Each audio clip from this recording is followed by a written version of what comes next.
Let's begin by telling you that reports indicate an explosion at the Ikeja Military Cantonment in Lagos State on Monday. The blast occurred on a farmland within the cantonment premises, sparking concerns among residents. Details surrounding the explosion remain unclear, with no reports of casualties at the time of this broadcast. However, memories of past incidents, including a deadly bomb explosion in 2002 and the recovery of unexploded bombs in 2023, have heightened anxieties in the area. In response, the Nigerian Army has moved swiftly to allay fears, describing the explosion as a minor incident. In a statement issued by the Director of Public Relations, Major General Onyema Nwachukwu, the Army assured residents of their safety. Now, according to the statement, preliminary investigations suggest that the explosion may have been caused by the burning of refuse and other inflammable debris on the farmland. The Army's Engineers Explosive Ordnance Disposal Team has cordoned off the area for a thorough investigation. And despite historical concerns, the Army emphasizes that the situation is under control, urging residents not to panic. They assure the public of their safety as investigations into the incidents continue. In the meantime, Nigerian Army troops say they have carried out successful operations in Zamfara and Katsina states, resulting in the elimination of 11 terrorists and the recovery of significant weaponry. In a statement, the Nigerian Army disclosed that troops conducted a targeted raid on the hideout of terrorist leader Hassan Entagaye in Tafe local government area in Zamfara state, where a fierce gun battle ensued, resulting in the neutralization of 3 terrorists. Weapons and ammunition caches were seized, dealing a severe blow to the terrorist network in the region. Meanwhile, in Katsina, the said troops engaged in intense combat with terrorists across multiple locations in Faskari local government area.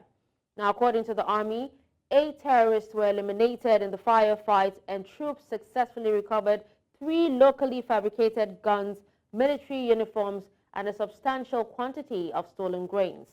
The Army said these operations underscored the Nigerian Army's commitment to combating terrorism and ensuring the safety and security of citizens across the nation. The High Command of the Nigerian military has warned Nigerians not to allow the incidents that occurred in Delta State that led to the killing of 17 soldiers to ever happen again. Director, Defense Media Operations, Major General Edward Buba, who gave the warning in Abuja, explained that prior to the incident, the military had constructed several civic projects in Delta State as a sign of goodwill. On the recent rescue of the 16 and 17 hostages in Sokoto and Kaduna states, Buba noted that the rescue operations was based on collaboration between the military working with local authorities and government agencies across the country in a coordinated approach. He, however, urged citizens to remember that they are their first line of intelligence. Meanwhile, General Buba said during the last week under review, troops neutralized 212 and arrested 252 persons, and they also arrested 29 perpetrators of oil theft and rescued 244 kidnapped hostages. For citizens, you must know that you are our first line of intelligence and therefore must rise to the occasion. We have a duty to flush out the culprits, and we must rise to that occasion. The success demonstrates the unwavering commitment of the armed forces to secure and protect the citizens of this country against harm and acts of terror. Nevertheless, troops will continue with their efforts until the culprits are found, arrested, tried, and brought to justice by Nigerian law. Stakeholders in Nigeria are calling for the death penalty for those caught vandalizing critical national infrastructure. Now, this comes amidst growing concerns over the widespread destruction of public property from the newly constructed Second Niger Bridge to railway tracks and power lines.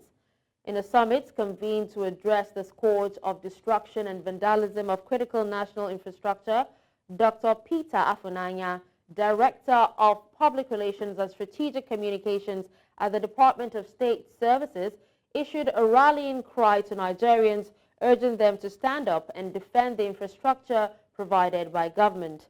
He emphasized the importance of citizen cooperation in reporting vital information to relevant authorities to combat this menace effectively.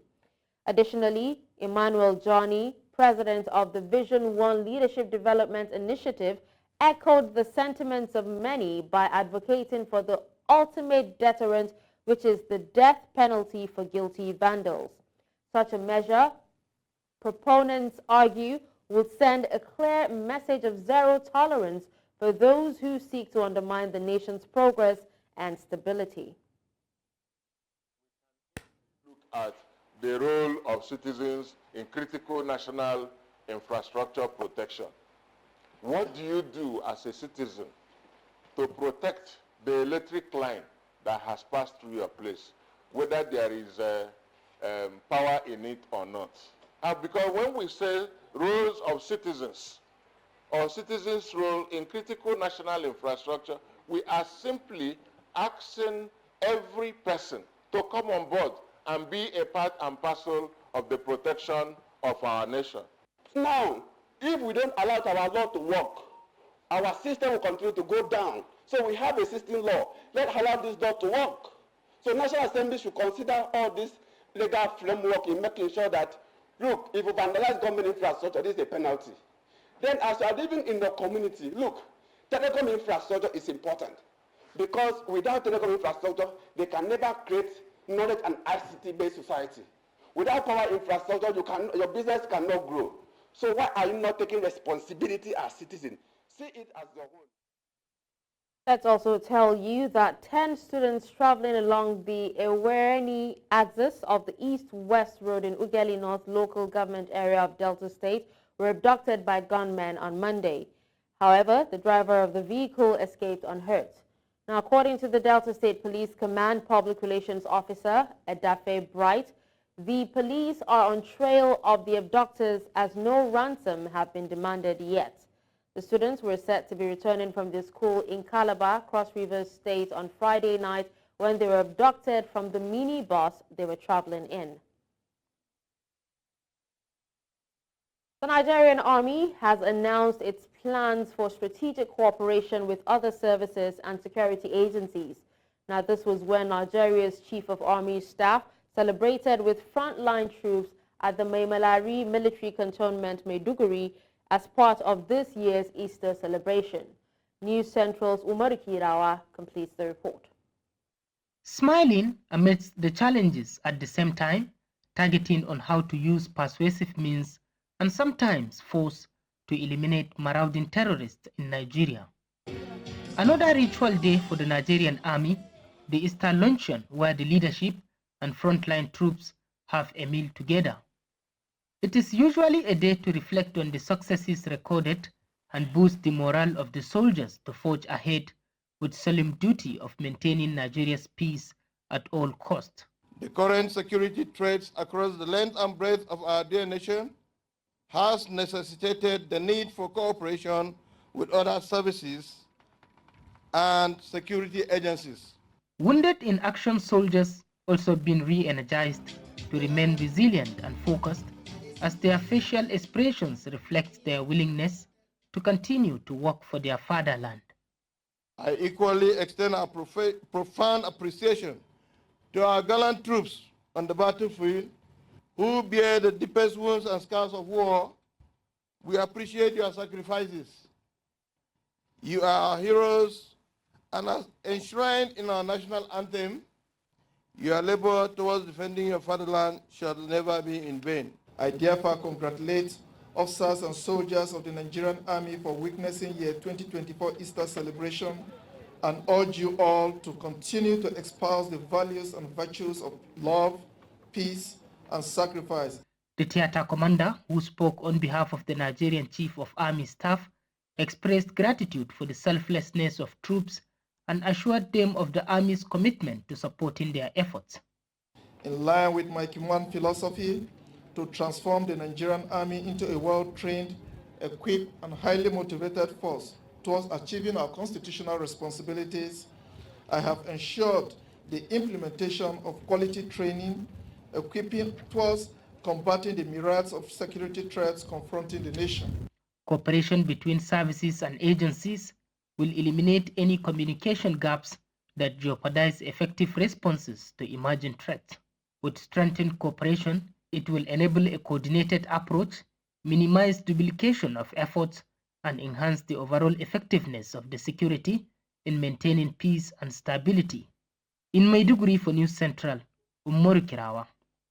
Now, the Joint Action Committee on Nonviolence Movement has called for an investigation into the debt profile of Kaduna State, including the non-payment of contractual liabilities by the previous administration. The group, in collaboration with 27 other civil society organizations, took to the streets of Kaduna, the state capital, calling on the state government to ensure that the matter is not swept under the carpet. Amadin Uyi reports. The protesters took to the streets of Kaduna, located in Nigeria's northwestern region, carrying several placards expressing their displeasure. They say the debt burden of the state is affecting the effective administration of the state. The state received allocation of 10 billion naira from the Federation account for the month of March, out of which 7 billion was deducted to service debt left by the previous administration. The balance of 3 billion is not enough, as you are already aware, for the governor to pay salaries and other financial obligations of the state. They also raised an alarm over the contractual liabilities affecting the payment of salaries, saying this will affect the livelihoods of residents in the state. With a huge debt burden totaling $587 million, 85 billion naira, and 115 contractual liabilities, thereby making it difficult for the state government to pay salaries and contractors' debt obligations. We are parents, we have children at home. It will affect our children. It will affect the livelihood completely of a family, because that salary is what all families depend on. Even with the salaries they manage, it doesn't go anywhere. Not to talk of not even having salary at all. They called for a forensic audit of the state's accounts and other financial transactions by the former government. Investigate the depleted resources of the state treasury. A forensic audit of investigations should be set up to find out the status of the IGR in the state.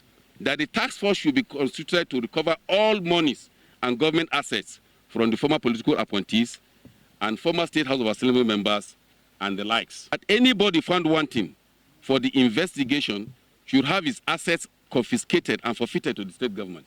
The protesters say several contracts were awarded by the previous administration, for which many of them are believed to be ghost projects.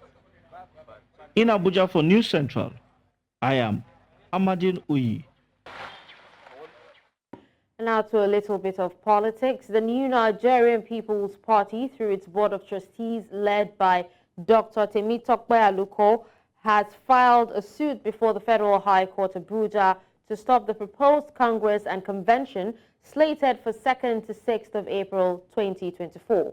The suit was filed with an advance copy sent to INEC Chairman with a covering letter from Barrister Monday Mawa of Templum Chamber, advising the Commission not to participate in the illegal Congress and Convention until the determination of the case in court. Consequently, the Federal High Court Abuja has fixed April 16 for the hearing date of the matter before Honorable Justice Obiora Ogwatu, and INEC was duly served by the court bailiff on Friday, 28th of March 2024. The National Publicity Secretary of the party, Abdul Salam Abdul Razak, said that the effective service of the suit before Honorable Justice Obiora Ogwatu on INEC on Friday, the 28th of March, is another jeopardy for Kwankwaso's group for the third time in a row, because INEC, as a neutral and unbiased commission, by its tradition, may decide not to participate in any NNPP's factional congress or convention until all litigations, most especially on congresses and convention, are put to rest.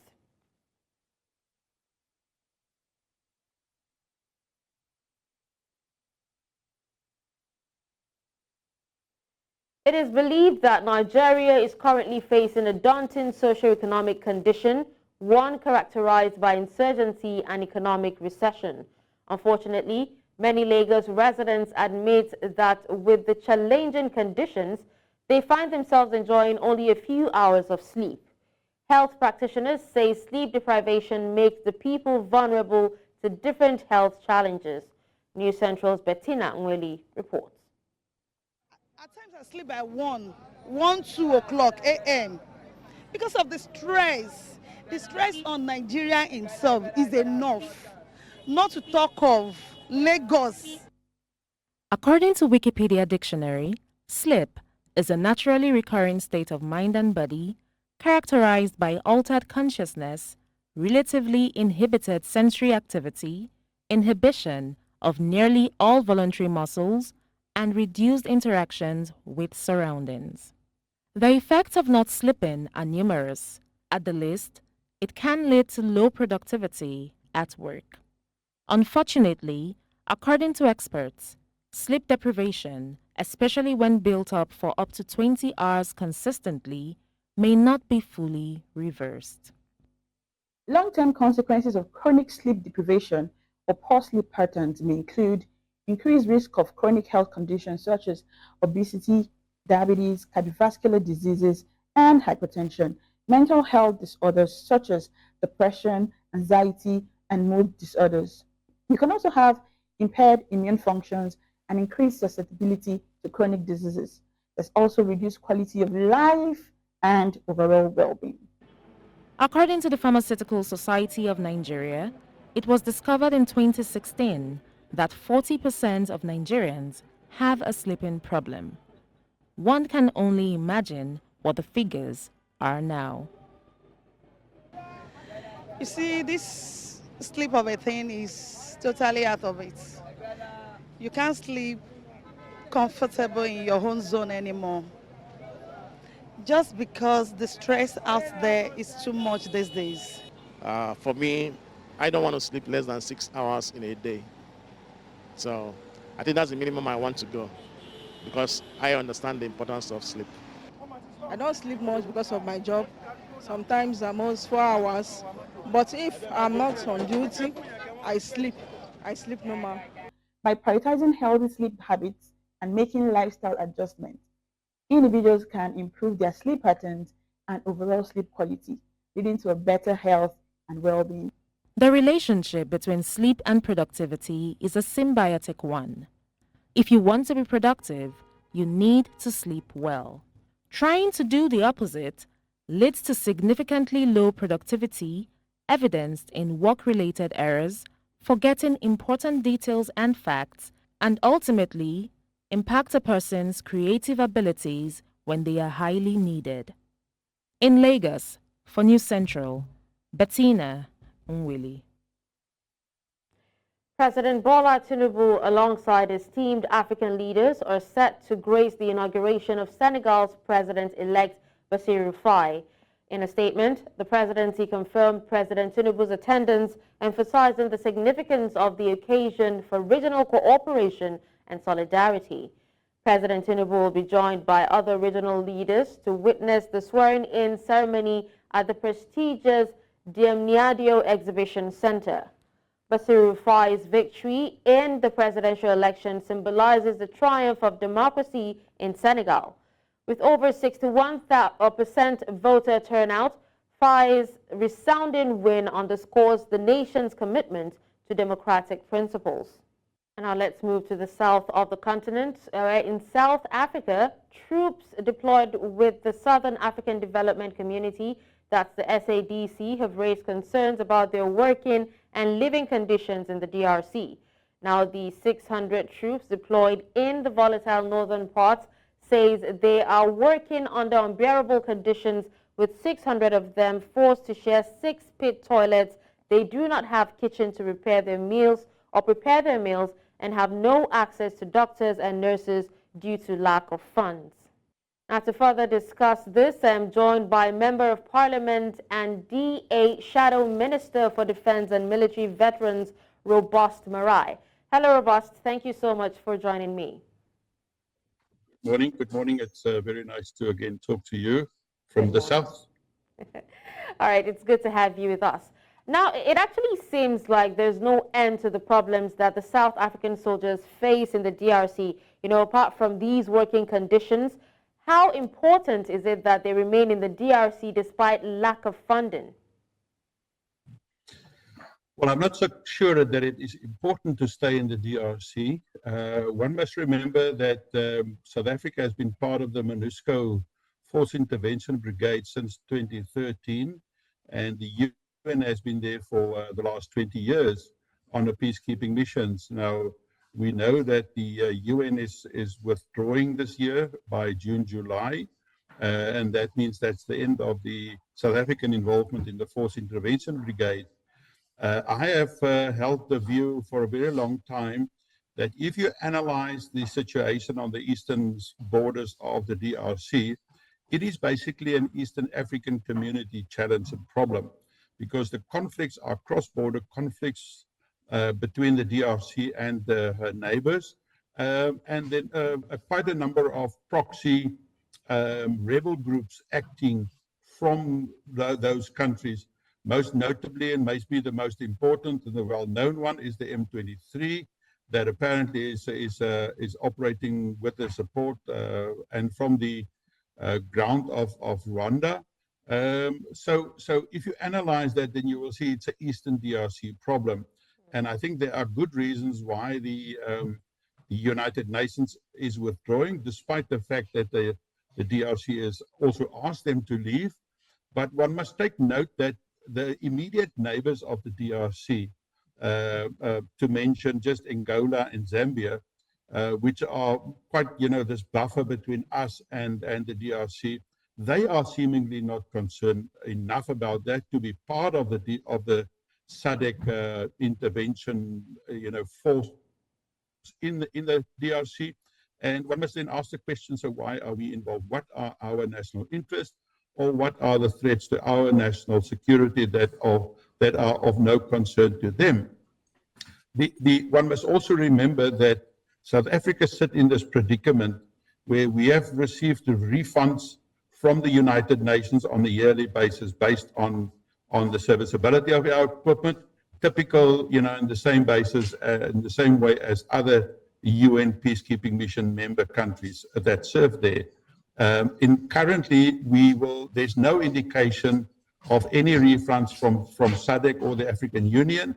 So, we will have to fund that from ourselves, and we sit with a decreasing defense budget to the extent that we can't, fulfill our own obligations on our land and maritime borders, and to maintain and, keep our prime mission equipment in a defense-ready mode. So I question that, and I think it's the fact that we are now seen and heard about the not ideal situations for our soldiers. That is basically a confirmation of that, and the President of South Africa, the Minister of Defense, in my opinion, should withdraw our troops, go back to basics, make sure that we can properly maintain and upgrade and replace our prime mission equipment, make sure that we have got enough resources, of which we do not have at the moment, and then we can most certainly be part of regional peacekeeping missions like we are involved in Mozambique. That is our neighboring country, and we should rather be involved in Mozambique than in the DRC. This is actually your idea of what you think that the government should actually do, to ensure the safety of, the peacekeepers, because quite a number of concerns have actually, been brought to the fore from, sharing pit toilets, not having kitchens to actually fix meals, and a lot more. But, has the government or Ministry of Defense responded to these concerns or done anything about it yet? Well, they have responded, but not convincingly at all. The president has said that when they were deployed, that they will receive all the resources that is required. They've assured us that there will be funding. We have now seen in the budget that was just delivered that there was no funding provided. When the minister was asked about that by myself in Parliament, she has responded by saying, yes, they know it's not funded at the moment. Yes, they know there are no money, but they are talking about that. Now, obviously, when you start to talk with National Treasury, the first time they can make money available is with the medium-term budget, which is at the end of this year, which is doubtful because our economy is under pressure. We know that we are now the third biggest economy in Africa, and money is a problem. So what happens in the meantime? It is again stealing from Peter to pay Paul, and that is certainly not the situation. Whenever you deploy soldiers, doesn't matter where, you cannot put them at risk. Yes, it's a war situation. Yes, it's a conflict situation, but you have to provide them the basic tools and the requirements and the resources. Otherwise, you're sending in with their proverbial hands behind their back, and you can expect more and more members to come back in body bags, which is not the purpose of a peacekeeping mission. Well, definitely, I agree with you on that. And even though I know you did say that the government has responded, but not convincingly, I mean, it is a war zone, and, it's particularly important for these soldiers to have good working conditions, especially for their mental health. But I would like for you to tell us if there are any plans that you know of, for resources to be deployed immediately, at least for decent medical facilities. Well, I am, again, as I said, there should have been, there are no information available, at least to us and me as part of the defense committees. That is unacceptable, and that is neglecting the basic responsibility towards our soldiers. So no, there are not, and we have got a major concern with regards to air support to the soldiers, and in terms of logistical support. I know at first there was support, cargo aircraft support from the DRC, but I believe that aircraft is also down, unserviceable at the moment. So there is nothing from the DRC and nothing from South Africa, while other SADC members like Angola has got a more, reliable air force, and quite clearly, the immediate neighbors of the DRC see no necessity in that. So in my opinion, we should bring our soldiers back and make sure that we can do the basics first, and then we can reach out and be kind of big brother that it seems like the ANC government wants to be, but they cannot fulfill that role. All right, well, thank you so much, Robert Marai, for joining me and speaking on this. We appreciate you for your time. Thank you very much. Very nice. All right, moving away from that, and in the north of the continent, President Abdel Fattah al-Sisi is set to embark on his third consecutive term in office, with the official swearing-in ceremony scheduled for today. The grand occasion will take place, which will take place at the new administrative capital, symbolizing Egypt's transition into a new era of governance. According to reports, President Sisi will solemnly pledge to uphold the constitution in the premises of the new parliament located east of Cairo. With over a decade in power, President Sisi's re-election with a sweeping 89.6% of the vote solidifies his position as a key figure in Egypt's political landscape. His tenure, marked by pivotal moments, including the ousting of former President Mohamed Morsi, has shaped the nation's trajectory over the years. Notably, President Sisi's new term, spanning 6 years, is expected to be his last in accordance with constitutional provisions. This transition signals a crucial phase in Egypt's democratic journey, with hopes for stability and progress under his leadership.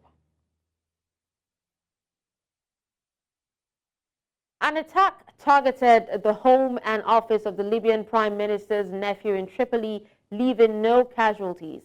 One of the residences of Ibrahim Beiba, who also serves as an advisor to his uncle, Prime Minister Abdul Hamid Beiba, was damaged on Sunday by 2 rocket-propelled grenades.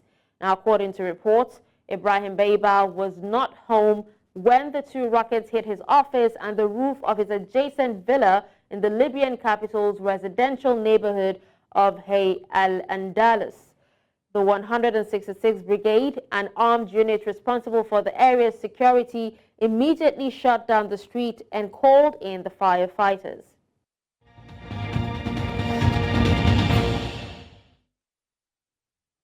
In other news from around the world, local police and forensics have visited the scene where a mayoral candidate was killed in Guanajuato State, central Mexico.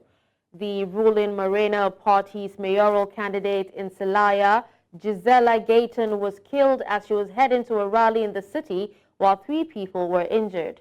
From June 4, 2023 to March 26, 2024, 50 people have been killed in episodes of electoral violence.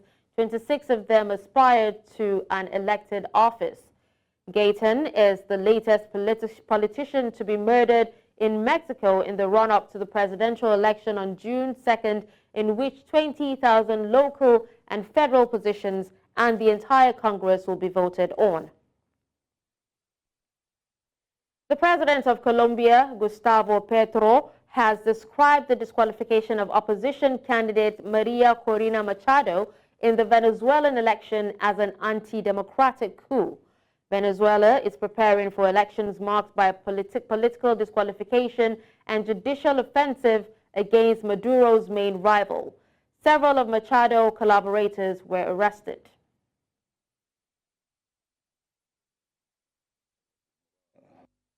A la señora María Corina y a otros previamente se les inhabilitó para participar de campañas electorales por autoridades administrativas. En Colombia pasa lo mismo. Aquí, como una especie de doble moral, atacamos lo que hacen allá, porque indudablemente es un golpe antidemocrático. Pero ocultamos que aquí también se hace. Residents of Port-au-Prince in Haiti continue to suffer under escalating gang violence as efforts to establish a transitional government stall. Now, United Nations has deemed the situation in Haiti as cataclysmic. UN added that corruption, impunity, and poor governance, compounded by increasing levels of gang violence, have eroded the rule of law and brought state institutions close to collapse.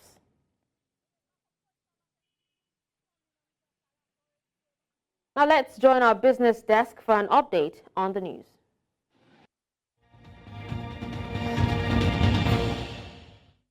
On business, global airlines, including Nigerian carriers, are expected to see their fleet size grow to 35,000 aircraft in the next 3 years, adding 10,000 planes from a decade ago. This projection stems from aircraft deliveries totaling about 20,000 as carriers retire old technology planes, withdrawing around 10,000 from service. This accelerated delivery pace signifies a significant technology shift. By the year 2027, approximately 58% of the fleet will comprise new generation aircraft. Nigeria leads among 10 African countries with 140 aircrafts, averaging 21.2 years. South Africa tops the list with 195 planes, followed by Kenya and Egypt. Other nations like Algeria, Morocco, Libya, Angola, and Tunisia also have notable fleets. In 2023, the Nigerian Railway Corporation reported revenue of 6.07 billion naira from passenger and cargo transports, marking an 8.5% rise from 5.60 billion naira in 2022. Data sourced from the National Bureau of Statistics reveals that in 2023, the NRC earned 4.43 billion naira from transporting 2,182,388 passengers, slightly lower than the 4.55 billion naira generated from 3,212,948 passengers in 2022. Additionally, the NRC's revenue from cargo transport notably increased to 1.08 billion naira in 2023, up from 441.74 million naira in 2022, attributed to the movement of 317,244 tons of goods, indicating significant growth in this sector compared to the previous year.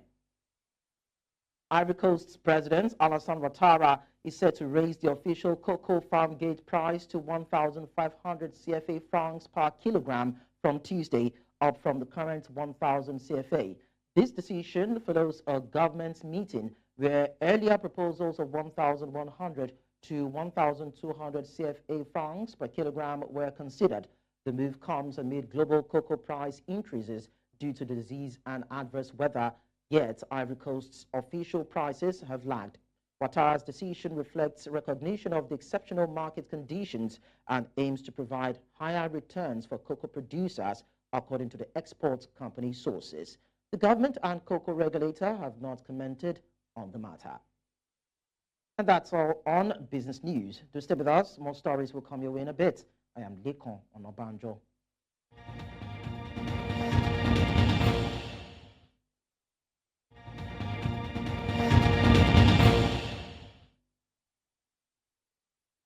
In the world of sports, Aroko Dar scored the only goal that earned Genk a 1-0 win against Union SG in their first game of the Belgian Championship round playoffs on Monday. Now, it was Aroko Dar's 9th goal in 30 league appearances for Genk this season. The 23-year-old scored in the 27th minute to help his side get the win. It is a much improved second season for Aroko Dar at Genk, who only managed 2 goals in 11 games last campaign. Genk is in 3rd place in the 6-team championship playoffs.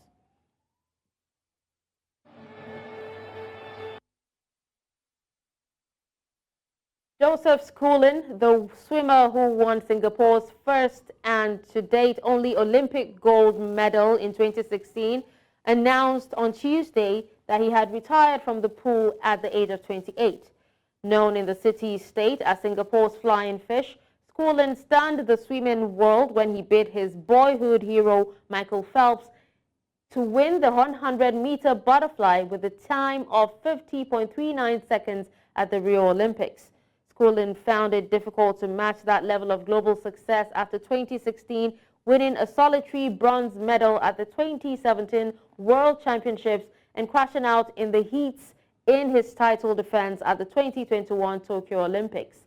The defeats have been more frequent than the victories in the 8 years since Rio, but Sullivan will retire with 3 Asian Games gold medals and 29 from the Southeast Asian Games. Schwager, 45, was assistant to head coach Vosamania Selala Mapuswa at last year's World Cup in France, where Samoa exited the pool stages after just a single win against Chile. Samoa will host Italy and Spain in July before taking part in the Pacific Nations Cup with Canada, USA, Fiji, Japan, and Tonga in August. Schwager, a hooker, played 40 tests and captained Samoa to the 2011 World Cup. He played Super Rugby for the Otago Highlanders, Wellington Hurricanes, and the Waikato Chiefs, and had stints abroad at Llanelli Scarlets and Sale Sharks before retiring in 2014. And that's all at this hour. But before we go, let's take another look at some of our top stories. We told you that Nigerian Army assures public of their safety following Lagos Cantonment explosion scare. We also told you that stakeholders want death sentence for vandals of government property in Nigeria. And finally, you heard that Egyptian President Sisi is to be sworn in for the 3rd term today. Send your eyewitness reports to the WhatsApp number on the screen. Do follow us on social media. We are at News Central TV. You can watch News Central live on DSTV channel 422, Star Times channel 274, Avo TV, and YouTube. Many thanks for watching. I'm Dashen Usman.